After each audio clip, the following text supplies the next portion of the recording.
The news day continues here on One News Now Business. I'm Diego Castro. Here are the biggest stories on the economic and corporate fronts. Transport Group Piston pushes through with their 3-day strike in Metro Manila in protest of the PUV modernization program. But is it felt on the roads? Reporting live from Manila, we have with us Justin Punsalang. Justin, is the Metro feeling the effects of the transport strike by Piston?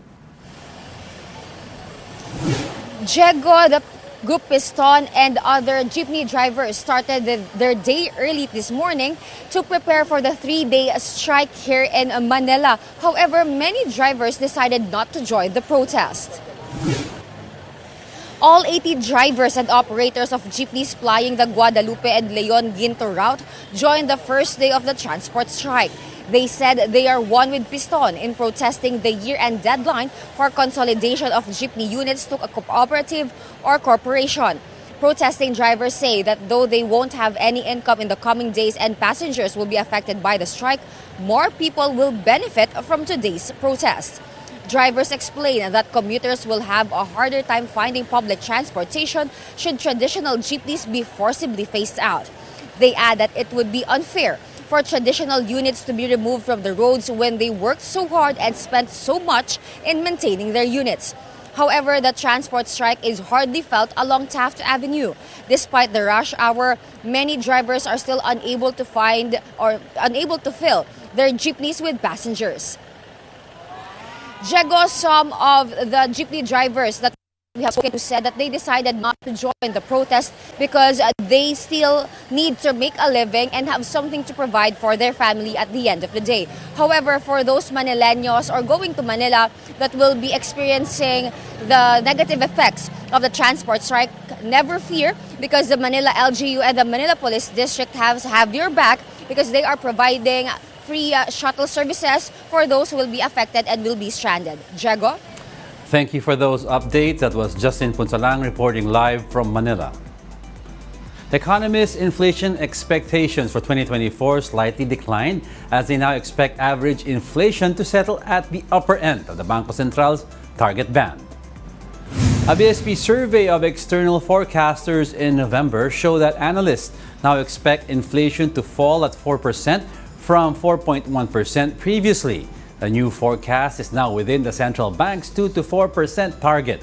Meanwhile, the mean inflation forecast for 2023 and 2025 was kept at 6.1% and 3.5% respectively. The BSP expects inflation to remain elevated before gradually falling into target. The central bank cites supply-side shocks and second-round effects as the main upside risks to inflation. The BSP also sees weather disturbances and geopolitical tensions possibly driving food and oil prices. Inflation eased to its lowest pace at 4.9% in October, bringing the average inflation to 6.4%. That's still above the BSP 6% full-year forecast. Despite the upward revisions, the Bangko Central still expects economic growth to fall below the targets set by the government for the next 3 years. According to its latest monetary policy report, the BSP sees a GDP in 2023, 2024, and 2025 falling below the growth targets set by the Cabinet-Level Development Budget Coordination Committee. The economy rebounded strongly with a 5.9% GDP expansion in the third quarter after slowing to 4.3% during the second quarter of the year. The BSP says the estimated growth path reflects primarily the impact of subdued global economic conditions, as well as the lagged impact of policy rate adjustments. We'll be back with more stories after the break. Keep it here on One News.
You're still watching One News Now. I'm Diego Castro.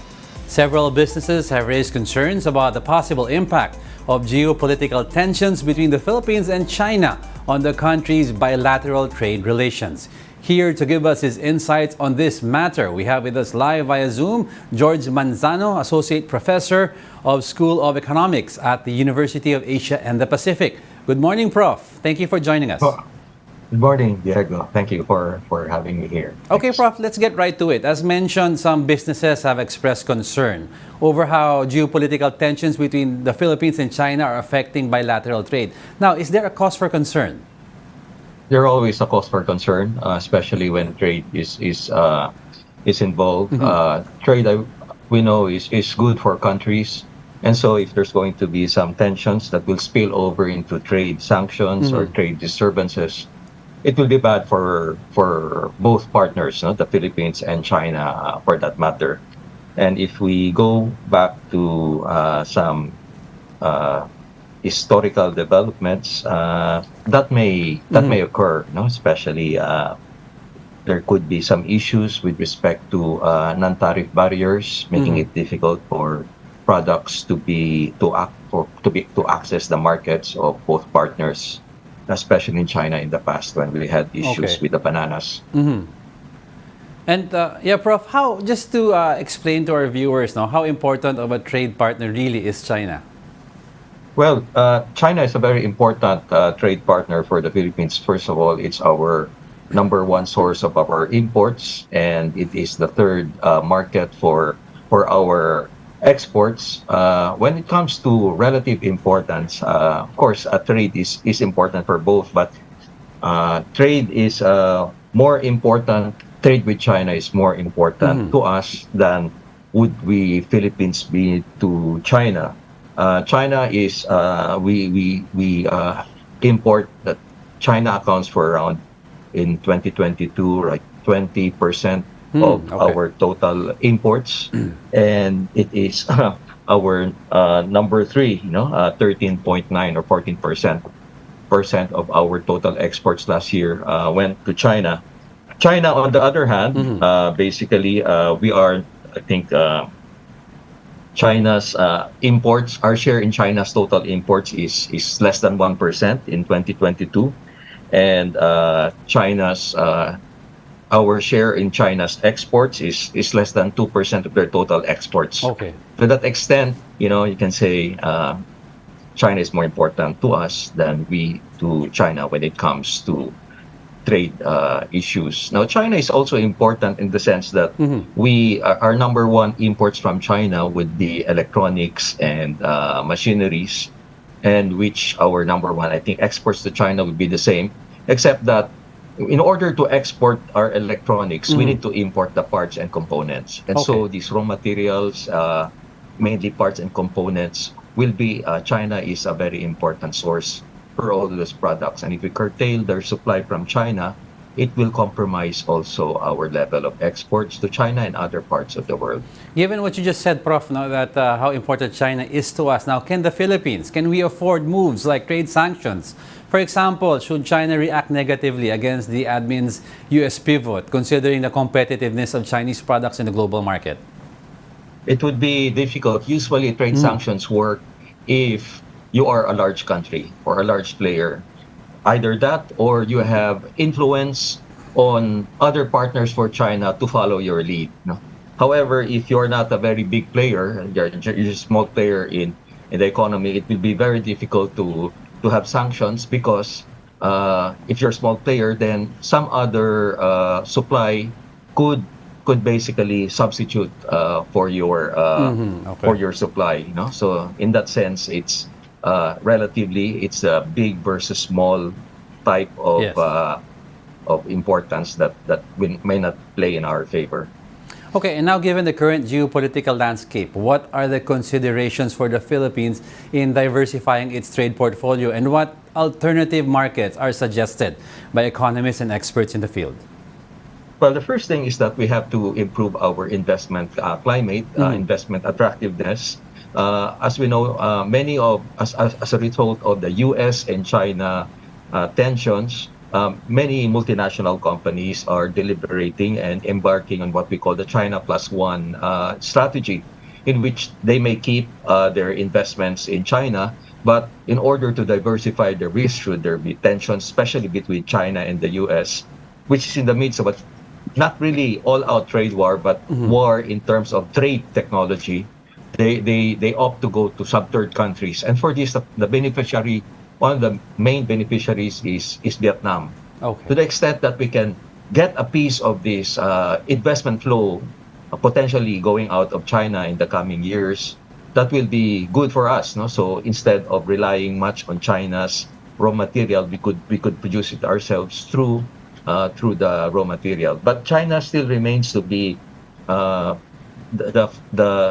source of choice because it's very competitive, and if we have to replace China from other sources, it could mean that these other sources, the reason why we're importing from China is because China gives us the best price, and it could have impact on price levels in the Philippines as well as the inflation, which we are grappling at the moment. Thank you very much, Prof, for joining us and for your time and insights. That was George Manzano, Associate Professor of School of Economics at the University of Asia and the Pacific. Good morning. Thank you. Here are the biggest headlines in the corporate front. Aboitiz Equity Ventures and Coca-Cola Euro-Pacific Partners have jointly agreed to acquire Coca-Cola Beverages Philippines from the Coca-Cola Company.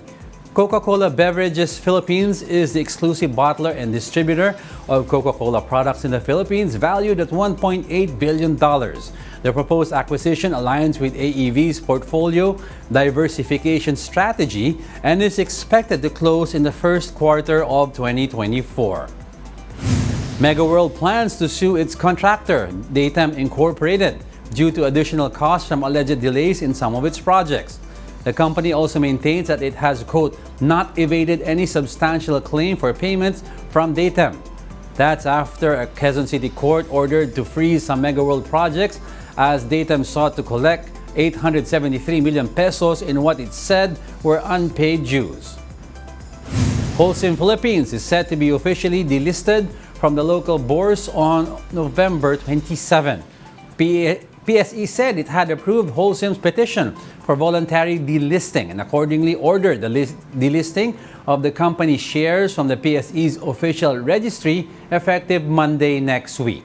The PSE suspended the trading of Holcim shares when Holderfin BV bought 9.22% of the company's outstanding capital stock from Sumitomo Osaka Cement. This resulted in Holcim's public float falling to 5.05% or below the minimum requirement for listed firms. The Education Department is reviewing the curriculum for the Philippine Senior High School program, which includes grades 11 and 12 to improve learning outcomes and employability. Education advocate Ramon Del Rosario Jr. calls for better implementation of K-12 curriculum. Here's an excerpt of the conversation on thought leaders with Kathy Yang. And there's been an assessment, a reassessment of whether this really benefits the kids, because there are academics who blame the K-12 curriculum for the job mismatches. Do you agree? No. The basic problem with Philippine education starts with the basics. The kids don't learn to read and write, and that's not the problem of adding 2 years. It's really from the very beginning. And it starts even before they go to school. Nutrition, malnutrition. This issue of stunting is not a small thing. I agree it needs to be improved. I agree its implementation was not as good as it should have been. But I think the idea of reverting back to 10 years rather than 12 is a major step backward. Why is that? First of all, the rest of the world, there is consensus among education experts that you do need 12 years to reach the college level. And there are very significant efforts through PBED and various efforts to improve the employability of the kids coming out of senior high school now.